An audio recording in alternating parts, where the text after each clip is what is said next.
Welcome to the Heal podcast for all things related to Lyme disease and other chronic illnesses. I'm Mimi McLean, mom of 5, founder of Lyme 360, and a Lyme warrior. Tune in each week to hear from doctors, health practitioners, and experts to hear about their treatments, struggles, and triumphs to help you on your healing journey. I'm here to heal with you. Welcome back to the Heal podcast. This is Mimi, and today we have Dr. Rawls. Dr. Rawls was on earlier in the year, so I'm so excited to have him back again now. He is a Lyme doctor who truly feels your pain because he also has had Lyme and has recovered from it. He has pretty much had every Lyme symptom that most of us have felt. And through this journey, he has created a great platform. He has written a book. He's created supplements to help you recover as well and build up your immune system. It's all about building up your immune system. So I'm excited to have him on today to talk about the tricks and quick wins as you're waiting for your immune system to get better. Thank you, Dr. Rawls, so much for coming on today. I really appreciate your time. So excited today, obviously, is your second time coming on. And the first time we talked about more about your protocol and your recovery and how you use the herbs to recover. And today I would love to focus on what we could do in the short term to help ourselves get to the point of feeling like you can get out of bed and having the symptoms decrease.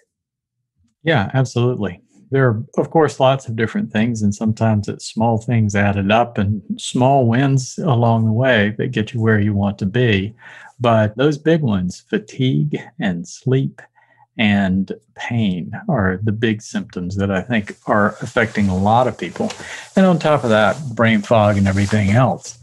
And I have come to appreciate that it's, treating the symptoms. I mean, so much of our conventional medical system is focused on how do we get rid of those symptoms, because that's what everybody's trying to, that's what makes us miserable. So we focus on blocking the processes that define the symptoms. And that only goes so far. There are no drugs out there that will help with brain fog. There are no drugs out there that will help with fatigue, truly. I mean, you can artificially boost your system with caffeine, but you're kind of paying the piper. Sooner or later, it's going to catch up with you. And so we look for ways to work around that the best that we can. And I think it's important to recognize that when we have symptoms, it's a reflection of what's going on inside our body as far as how our cells are working. And if you have symptoms, your cells are struggling. They're stressed. All the cells in the body have to work together. So if you've got brain fog, it means you've got backed up garbage and junk and inflammation in your brain that's keeping those cells from working right. And if you have fatigue, it means that all the cells in your body, just their functions aren't coordinated and they're not getting the nutrients and all the things that they need to get that energy going. So we all want to get from that point A of feeling absolutely miserable to point B as fast as we can. So looking for those shortcuts can be difficult sometimes. But things that I found in my recovery, just giving your body time to catch up and keeping your adrenaline levels down, I think was really important for me. When I was really in the thick of this thing, I was still having to run a primary care office, and there were days that I could barely crawl in the back door. And you put on a smiling face and you go see patients because nobody wants to go see a sick doctor. So, you have to put on this facade that the community doesn't really know what's going on. And so you hide it. And that's so true of so many Lyme patients. To function, we are trying to put on this view that we're not sick sometimes. Or we don't look sick and people don't understand how we feel. So the more things that you can control in your life reduces anxiety. So I think that was a big thing. I ultimately stopped practicing obstetrics and gynecology to get rid of the night call and started my own practice so that I could control my work hours and what I had to do in life as far as those day-to-day responsibilities. Of course, that required a pretty significant income reduction at a time in life where that wasn't ideal, but you work around it. So stress doesn't go away, but you still try to figure out as much as you can. But I can control my hours. So I allowed myself time at lunch that I would do a meditation, or if I felt good enough, I'd go for a walk. Just that time to neutralize those stress hormones and get ready for the afternoon. So I would try to buffer things in my life, making my world small. So I really cut out any kind of media or anything that didn't really affect me, my wellness, my recovery, which sometimes means, you have to let go of social interactions and that sort of thing. Right now, in this COVID time, one side of it is we don't have those connections, but the other side of it is you're recovering from a chronic illness. For a change, you get to kind of push all of that away and push a lot of those obligations away and just focus on you, which is really good. No, it's true. There's not much difference from COVID for people who've been battling, chronic Lyme. My life has been pretty similar during COVID as it was pre-COVID, right. As far as just not going out, right? Or just canceling plans or not having a social life. It's been the same pretty much for me. Yeah, but it almost feels like because everybody else has that same new normal that you don't have like the FOMO of feeling like you're missing out and you're bummed out that you're missing that big party, because there is no big party that you're missing. Right. Yeah, there's some advantages to this particular point in time. But, making your world small and just taking the stress off, because stress drives a lot of the symptoms. The more stressed you are, the worse you're going to sleep and the less energy that you're going to have. Stress drains your energy.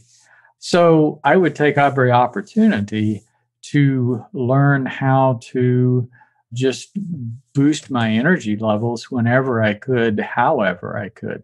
Anytime that I could get away and just do a meditation or a nap or what I call the full body relaxation, that I just kind of let all the stress roll out, that would energize me for a little while, feel a little better. Wouldn't last that long, but yeah, it helped. It helped. So is there a particular practice? Like, is there a breath work or particular, there's DSNR, I think it's called, or there's other different modalities. Is there any one that you subscribe to? Oh, I tried it all. I did a little bit of everything.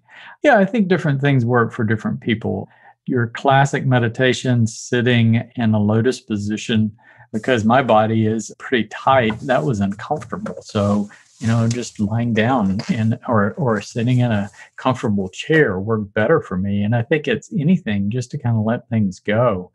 I've tried various things. There are new monitors, brainwave devices where you can monitor your EEG output, and it will give you feedback in the form of music or sounds to tell you when you're relaxed. I remember one that I did when you were relaxed, it would have calm chirping birds, relaxed sounds, and when your brainwaves were excited, it would start thundering and lightning and all this kind of stuff. So you kept wanting to find that calm. So that was interesting. But they were all tools, and I got to the point that I could do it much more spontaneously, even in a busy place like an airport or something like that. So conserving energy, giving your body time to repair itself. Symptoms occur because cells are stressed. And when cells are stressed, they don't have the ability, they don't have the resources to repair internal damage. So, think about your cell as a little machine, and your body is made of several trillion machines of about 200 different types doing all the jobs in your body. And that machine generates wear and tear. And what healing is the ability of cells to self-repair more than any other thing. Now, the immune system plays a role, and everything else plays a role in helping cells get everything they need, but healing is self-repair. So the more you're pushing your cells, the less they're going to be able to repair. So the more opportunities you can give your cells to repair with downtime and good sleep and all of those things, the more head start they can give. So cells do more repair at night than any other time. It's kind of an alternative way to think about these things. But yeah, we want to nourish ourselves well. Really important to do that. We want to reduce the toxin load of our cells. We want to do all of these things that help our cells get healthy and create an environment for healthy cells. And as we do, when they are able to repair, when healing takes place, symptoms are going to go down. And they may go down transiently because we get hit with stress factors continually, including these microbes that are trying to invade our body. But the other side of it is weak cells are most vulnerable to microbe invasion. So if your cells are healthy, if you're taking good care of your cells, they're much less apt to be invaded by microbes, which helps your immune system do a better job. So it's just those basic things that I think are really important for helping us reduce symptoms. And, coming up on the holidays, just being a little more mindful of what we eat and taking that extra time during the holidays to, take that time out to rest and that sort of thing. At the same time, that balance between rest and moving is very, very important, because if you're not moving, you're not flushing your cells. So part of this whole thing is we get debris and junk from dead cells, dead microbes collected in the spaces around our cells, which keeps our cells from getting good flow of nutrients and oxygen and the things that they need to do that repair. So moving works really well, but the problem with moving is friction and generating more inflammation. So infrared sauna moves blood and flushes cells without friction. And to me, the infrared sauna is one of the most important ways that we can promote detoxification, because it's moving the blood and moving the fluid that bathes our cells and helps flush that debris and that junk so cells can get what they need to do that repair. So up front, that's one of the first things I recommend is investing in an infrared sauna or trying to get access to an infrared sauna. That's one thing that can help you right up front. How often would you say? Every day or? Everything has a price, and the price of infrared sauna is sitting in a box sweating for 30 minutes when you can't really do anything else. It's not necessarily the most pleasant thing I've done in my life. And I tried to be productive by taking books in there and taking, and that sort of thing. And you just get all sweaty. It's just not pleasant. So I tried to do it 3 or 4 times a week with a goal of 30 minutes at 130 degrees. And you have to work up to that. And I did it for several years. And then after I got my full exercise capacity back, I sold it. And that's what most people do. They find that they just don't need it and they don't use it quite as much. Now, should you be taking a binder or something like that before you get into a sauna? Yeah, vegetables. Any vegetables? You don't need to do like a charcoal binder or anything like that. I'm not a fan of binders. Now, that's just an opinion that a lot of integrative physicians would disagree with. But the deal is binders are really, really important for acute overload. All right. Right. For example, I had a friend one time that inherited a house from his grandmother. And so he started redoing the house himself. He pulled up all the floorboards, and it turned out that the house had black mold all underneath, and he just about died. In that case, with that acute overload of mycotoxins or anything else, the binders are really important because your system is saturated with it and you want to pull as much of it out of your body as you possibly can. But when you look at most people that are just suffering chronically, and they may have mold somewhere in the house, or they may have some chronic exposure, it's pretty low levels, and it's more just that their immune system is already down, and now we're taking it down further. So the problem with binders is they pull a lot of good stuff out too. And I've talked to an awful lot of people that get constipated with binders like charcoal, cholestyramine, and bentonite clay. If you get constipated, you're not getting that stuff out of your body. So I think there's a place for them, but personally, I like a slower approach of just doing these things consistently, eating a good vegetable diet, chlorella possibly, and just gradually pull these things out in a more natural fashion than trying to do it aggressively and abruptly. Right, right. So, it's interesting. The last, even though I've been in this process now for 5.5 years, I think you can only hear so much at some point, and then you're able to hear more or kind of take it all in and process it. And my revelation in the past 4 months, which is like, I don't know why it took me so long to realize this, but like my aha moment was it comes down to water, like drinking water. And like, I was never drinking enough, even though I was drinking my 8 glasses, it still wasn't enough. Like that's so important. And like you said, the food, I just cut out dairy, which people have been telling me to do forever. And I didn't. And really now, like super strict about the gluten. Like before I would cheat here and there, but now I just don't cheat. But like, I think for people who are struggling, like, really, really getting control of your eating and not letting yourself even slip like once a week until you're at a point where you're better. When you don't feel well, the first thing you want to do is eat your comfort food, or you want to have like that cup of coffee that you like makes you feel like, comforted, but you can't do it. Yeah, but you do get used to comfort foods. It is a bit of psychology. There's no doubt about it. Now, my comfort food, an example of a comfort food that I would go to, like, just I wanted something that, especially, and it varies in the different seasons, but I want something that just feels good, that I know I'm nourishing my cells. Steamed vegetables with a little bit of curry and maybe some coconut milk just to add some flavor on top of rice, and spices and seasonings, and often not even meat. And that's very comforting to me. So most people should be like, at this point, gluten-free, dairy-free. I think you get used to it. But you mentioned water. There's 4 things that cells need. They need water, pure water. They need oxygen. They need specific nutrients that's not loaded with carbohydrates and fat. And they need to have the flow to carry any metabolic waste away. That's what keeps the cell healthy. So when we talk about water, if you're just drinking a lot of water and your body is already, your vascular system is full of water, you just pee it out. But if you eat a lot of vegetables, especially if they're steamed and not overcooked, the perfect nutrition for cells is other cells.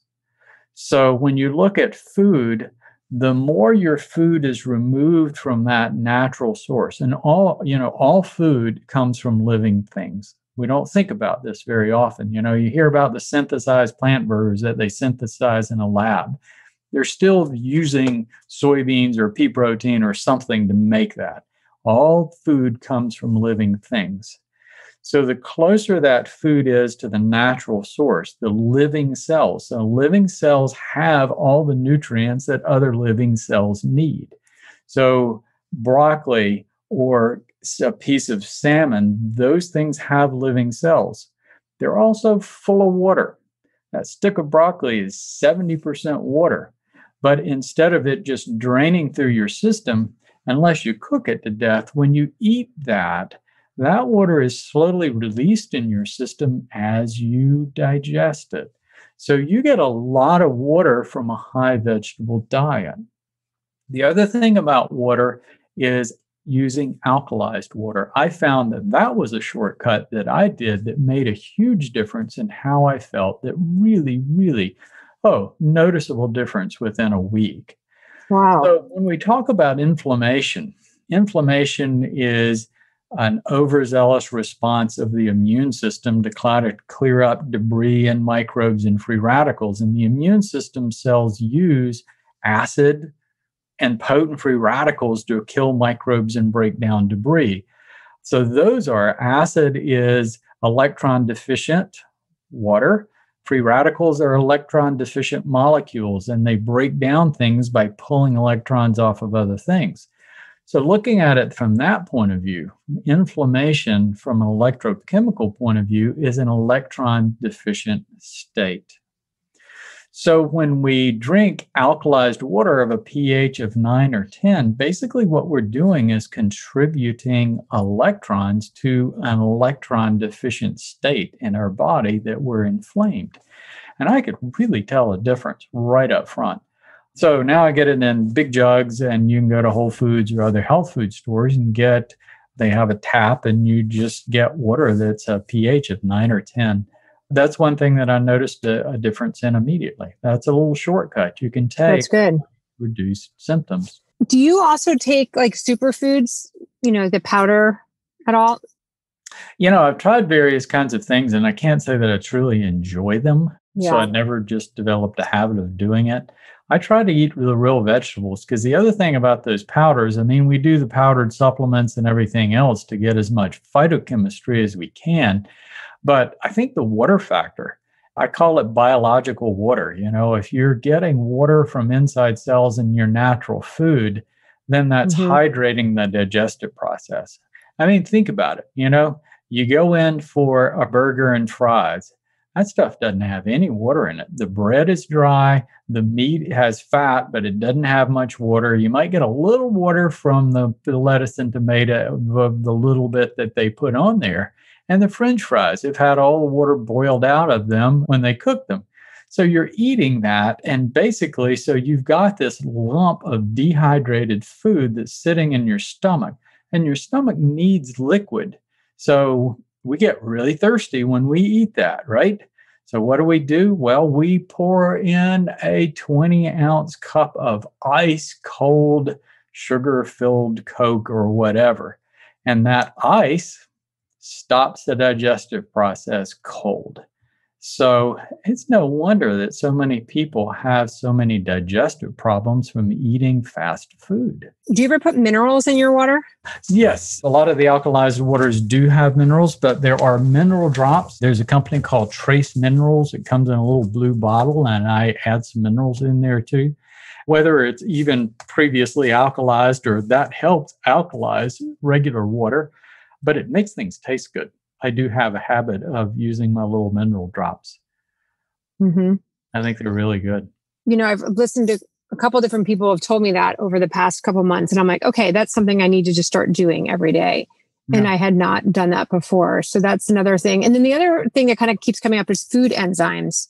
Or digestive enzymes. Do you recommend that in general for people, or is that just more specific to different people? All of our natural foods, if you're eating food close to its natural origins, the food has enzymes in it. We get a lot of enzymes from food. If you leave a pear on the counter, it will break down over time. And it's because of the enzymes in the food that are naturally being released and breaking it down. A lot of meats have enzymes. So you do get a lot of enzymes in the food itself. But adding enzymes, yeah, there's nothing wrong with that.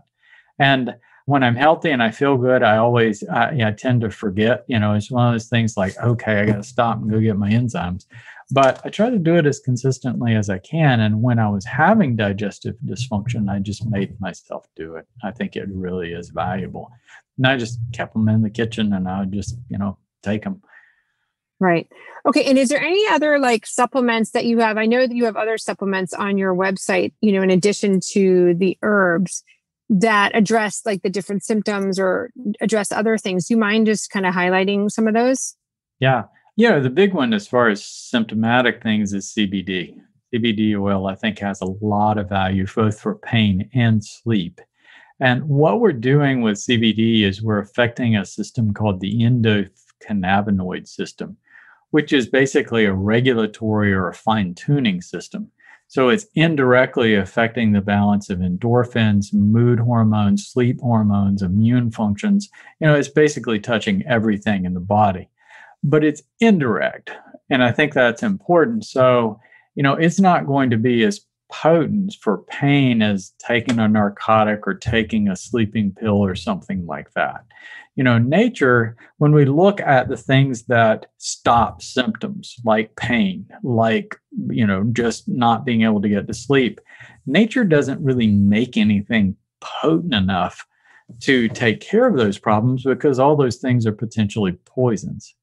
You take too much of them, you die. And so, you're just not going to find anything in nature that's as potent as the drugs are. The problem with the drugs is they're all habituating and they have some pretty strong side effects. So that can sometimes end up being worse than the problem that you're trying to solve. So CBD isn't ever going to be a replacement for narcotics or sleeping pills or anything else, but it can ease things. So, like I said, unfortunately, it's a lot of little things that we do that make a difference. But CBD is one of those things. And CBD is safe enough that people can take pretty significant quantities. I've had people that are managing like a chronic back pain from an injury that are taking hundreds of milligrams a day of CBD. So the thing that gets in the way is the cost. It's just expensive to buy really good oil. That may come down with time, but right now that is the biggest limiting factor. And then would you stick with just CBD, or how about THC for people who are in states that it's legal? Yeah, I think THC is a reasonable consideration. And here you're talking to someone that was, I grew up being afraid of marijuana and didn't quite go there and couldn't as a medical professional. But as I became more of an herbalist than anything else, I became fascinated with the plant and really explored it very thoroughly and studied it very deeply. And the difference between hemp with CBD and marijuana with THC is how these chemicals bind to the receptors in the endocannabinoid system. So CBD binds to the receptors in the endocannabinoid system very weakly. So it has the effect of upregulating the system. You make more receptors, you make more of the natural chemicals, and that's why it's not habituating. In other words, you're making the system more sensitive and making it work better. THC binds to those same receptors, but it binds to the receptors very, very tightly. So what you get is an exaggerated response. You get lots of pain relief and mood relief, and to the point that you get high. The downside of that is it downregulates the system. You make fewer receptors and fewer of the natural internal chemicals, so you become dependent on the THC. But you can do a dance where you can keep it safe. And what I encourage people to do is use the CBD on a regular basis as they need it, even every day if they need it. But then use the THC in more to solve a problem, like a bad night that you just know you're not going to sleep, or a bad episode of pain, or that sort of thing. Yeah. Have you heard that the THC causes your immune system to suppress? I was talking to a friend who has a cancer company, and he was coming up with this new cancer drug, and he was doing the research, and he's had this amazing results. And then he found that 20% of the patients weren't getting the results, and they couldn't figure out why. And they figured out the 20% of the people that were taking his cancer drug were actually on THC. And he said it's because when you're on THC, your immune system gets so suppressed and so low, it wasn't even able to react to his cancer medication. After I heard that, I was like, well, I'm not taking that anymore, because I don't need my immune system more suppressed than it is right now, especially with COVID. Well, I think the key is using CBD predominantly. Like I said, it's affecting everything in the body. And if you're upregulating the system with CBD, then you're going to enhance the immune system. And that's what CBD does. And there's very good evidence of that. If you downregulate the system, then you're going to do the opposite. And that's what THC does. And it's going to affect everything, including the immune system. But I think if you're using THC more intermittently, then you can get away with it. And I even use CBD intermittently now. I mean, like if I've done a big workout, or I know I'm going to do a big workout, or travel or something like that, where I know I'm going to be stressed, I tend to, I use the CBD pretty consistently, but I don't use it on an everyday basis. Because I think even with CBD, if you use it long enough, your body seems to develop tolerance to most anything. But of the two, CBD is really safe. That's the best. Okay. Any other supplements that you suggest? Oh, there are just so from many. your website? Again, the supplements are not going to be as strong as any drug, but can help ease stress. I mean, I use a combination of ashwagandha, which is wonderful for balancing central hormones pathways, with L-theanine, which has the effect of modulating or balancing exciting neurotransmitters in the brain. So, one thing you can do is have things that act like GABA, a calming neurotransmitter, but the other side is L-theanine blocks glutamic acid. So you're kind of bringing the exciting side down. And then I typically complement that with a couple of other herbs that are calming, a magnolia species, a philodendron species. And it's pretty neutral. So ashwagandha is slightly stimulating. The others are slightly sedating. So what I get from that is neutral, that people can take it all day. They don't get sleepy. They don't get sedated. And quite frankly, that combination, in my opinion, works about as well as CBD for a lot of things. But you can use the two together. And certainly there are various different herbs for just promoting calm, like passion flower, lemon balm, a whole list of others.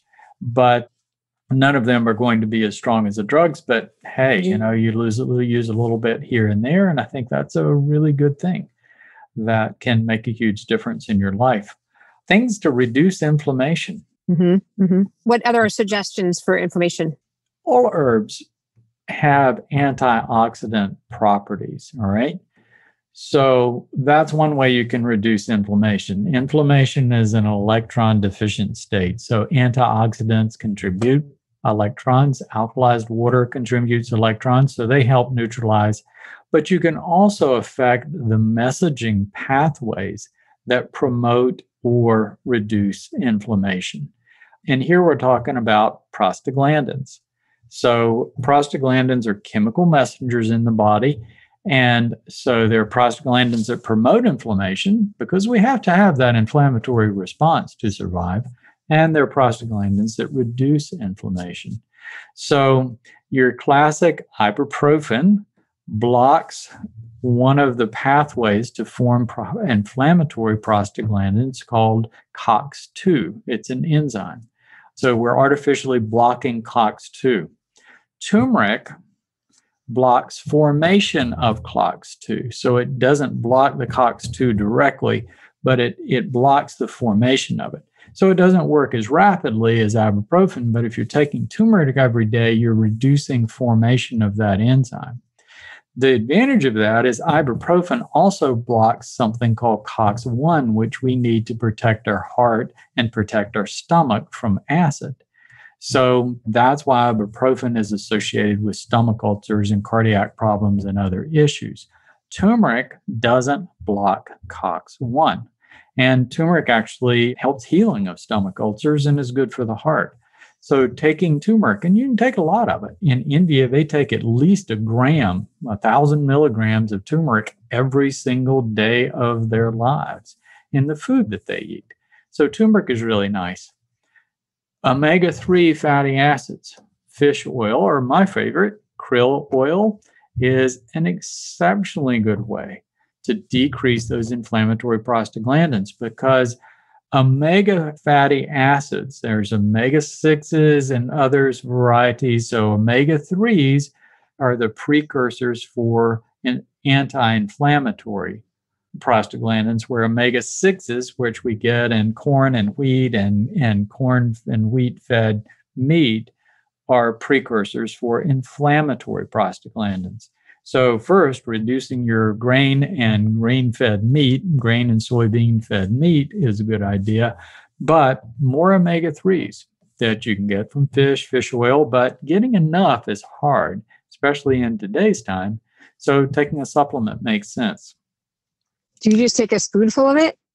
I typically do the krill oil myself. I've taken pretty much all the options. I've taken spoonfuls of fish. I've taken various fish sources. But I'm also concerned about sustainability and the pressure on the fish supplies around the whole earth is really great right now.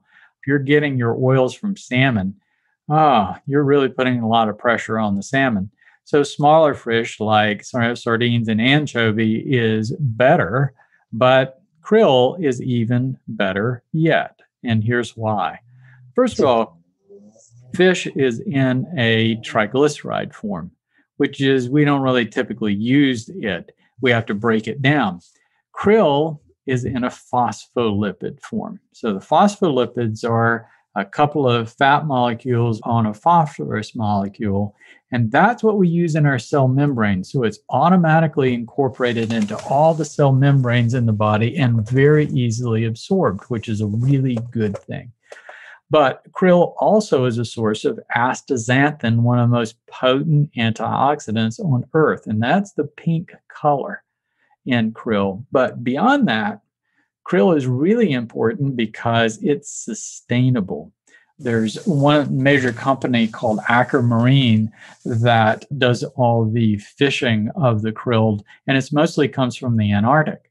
And they have environmental spotters on their boats, and they've done calculations that at maximum production, they're going to impact about 1% of the krill population in the Antarctic, and they're not going to have an effect on the ecosystem, which is really important. That's good. So you literally take a tablespoon of that? I take 3 to 6 capsules a day, but because it's in the phospholipid form, it's better absorbed than fish. So about 2/3 as much krill oil is equal to the full amount of a fish oil. You just don't need as much. Oh, that's interesting. I have trouble finding what to do for breakfast. What do you do for breakfast? I feel like lunch and dinner, like vegetables, I'm good with that, green juices. And what do you do for breakfast? Various kinds of things. But first of all, I really enjoy food, and I look at what I eat now and what I ate 20 years ago and what I thought I liked. Every day I sit down and I look at my wife and go, man, do we eat well? Food is so enjoyable. We are so fortunate. But every meal I look for an opportunity to get as much nourishment for myself in. So warmer months, typically, I have a smoothie most days. And I do frozen blueberries, sometimes a little piece of frozen banana to add a little bit of sweet. But I'll put spinach and butternut squash in there just to add, to get some of that vegetable component. You can get butternut squash that's frozen with little cubes, and typically flax milk or some other milk like almond milk. But there's a nice opportunity to add some really good stuff. So I'll typically put a scoop of collagen in there, and I'll put a heaping scoop of a mushroom powder. The mushrooms are especially good because they're not bitter. They have a nice flavor. So reishi mushroom, cordyceps mushroom, chaga mushroom, lion's mane are the primary ones. And you get bags of organic mushroom powder. I dump a big bag of that in.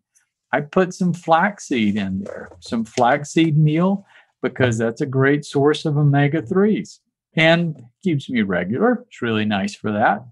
And sometimes just maybe a little agave nectar. But here's some things you can do to make it even better. The chaga mushroom especially has a little bit of a chocolatey taste.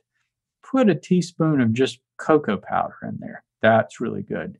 And then if you want to make it even better, a little bit of almond butter, or in my case, I'm more sensitive to almonds. You can put some tahini, which is just ground sesame seeds in there, which are really good for omega-3s also. Mix all that together. That's a pretty good way to start your day.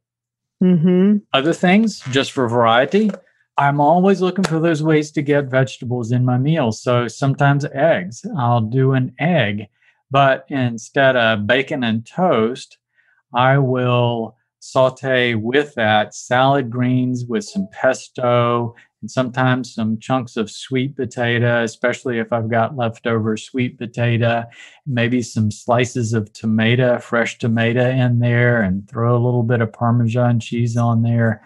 That's a nice breakfast. It is really good. You do have dairy. You let yourself have dairy. It's a matter of what you can eat and can't eat. And I think that everybody has to go through that we are all different. And I had pretty severe leaky gut. 75% of the foods that I was eating, I was sensitive to. And dairy started causing me gas. So I became lactose intolerant. And so I switched to soy milk. And within 6 months, I was badly sensitive to soy. So then it was almond milk and then coconut milk. And I would become sensitive to each one of them. Now I can go back and I can have some of those things occasionally. But if I do them every day, I'm in trouble. I have found that the thing, though, that I can do consistently is lactose-free milk. And I try to stay away from processed food products, but there's a new way to get milk that they're filtering out the lactose and all the carbohydrates. So it's got about 50% less carbohydrate in it. And I use that along with flax milk. So flax milk doesn't taste quite as good. So I'll put like half flax and some of that filtered milk in there that doesn't have the lactose. And I tolerate that very well. But sometimes to mix it up, sometimes I will do almond milk or some other milks too. Well, this has been amazing. I really appreciate it. I definitely got some tips, and I know others will enjoy this as well. Is there anything else that we haven't covered that you think we should be covering or we forgot? Well, I think we've covered a lot of little things. It is, those symptoms really do get you. I mean, there's no doubt about it. And one thing that I would say that I think is very important, at one point, I remember being at a point where I felt totally helpless and I was afraid. And I was reaching out to others for help. And none of those people, physicians, healthcare providers, I mean, they cared, but it wasn't really their problem, and I was going to take a lot of their time, and there's not the empathy there that you'd really love to have. And being just afraid and anxious made the symptoms much worse. And I reached the point that I said, okay, this is my life, and maybe I'm not going to be around that long, and maybe I am going to have these symptoms. But I'm going to go out there and I'm going to try to figure it out. And I'm going to do what I can to contribute to the world the best that I can with what I've got. And I'm going to help other people understand this situation. And I'm going to do the best that I can, because I always relate it to, somebody like Stephen Hawking. If you remember, he was an astrophysicist that had ALS that was totally paralyzed. I mean, he had one muscle in his cheek that would work that allowed him to affect a computer. And this guy lived to be into his mid-70s with this problem for 40 years. And I just think about the amount of misery this guy experienced and the inconvenience of his life. But he found purpose in his life, and the purpose became more significant than the symptoms. And that was a point of inspiration to say, all right, I've got this. This is my life. How can I move beyond this to help others, to make the world a better place, to be significant, to have purpose? And when I started doing that, the symptoms became less significant. They were a nuisance, not this giant mountain that was dragging me down. And not to say that it made the symptoms any more pleasant or that I didn't want to do everything I could to get rid of them. But in the same respect, moving beyond the symptoms toward finding purpose in life and just accepting that they're there, but doing everything at the same time you can to move beyond them, that was huge. That was huge. That took away the fear. That took away the anxiety. And once you move past the fear and the anxiety, you will find ways to move past the symptoms too. And I think that's significant. No, I'm glad you brought that up. This mental component of it is very hard. And going through this and having be like, one day you're totally fine, and then within 2 hours you could be in bed crying because you're in so much pain. Like, just the fluctuation of this disease is just so hard to comprehend, and it really makes you give up hope sometimes, to be honest with you. Like, you think you're going to get there, and then you're like, wait, I thought I was better, and now I'm back to square one. And you're just like, how do we get out of this? And you think it's going to end, but then it doesn't. And you don't, it's like just a mystery. The whole thing is just a mystery. Boy, it is a journey of persistence and patience. There's no doubt about it. And everybody's pathway is a little bit different. But I do think laying that foundation of just, fixing in your mind, how can I restore the health of my cells in my body, which is more than just killing the microbes. Weak cells are vulnerable to invasion with microbes. If your cells are stressed, it's hard to fight them off. So you have to move beyond just that idea of I've got to kill the microbe. You have to help your body resist the microbes. And that is the way out of this thing. No, it's so true. Thank you so much. I really appreciate it. Every time I talk to you, I learn something new. And I really appreciate everything that you're doing for the Lyme community. So thank you. Absolutely, Mimi. And thank you for giving me the opportunity to talk to people.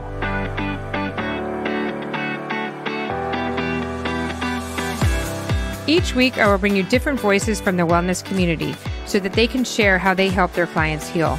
You will come away with tips and strategies to help you get your life back. Thank you so much for coming on, and I'm so happy you are here.